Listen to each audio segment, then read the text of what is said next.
selling eggs for the past 3 weeks.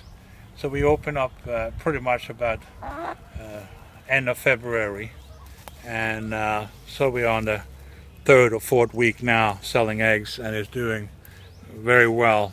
As a matter of fact, I ran out of eggs yesterday, but we hope that I hope that I'm gonna get more egg production from the eggs, from the chickens, in the next 15 to 30 days.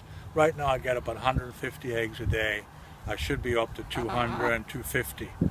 But normally these 450, 500 chicks will lay about 400 eggs a day. But I don't get that because I don't feed them fast food.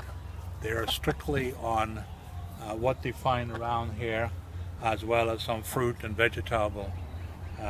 So that's instead of producing 5 and 6 or 7 eggs a week, they produce 3 and 4 and 5 eggs a week. So but the eggs are much healthier and better.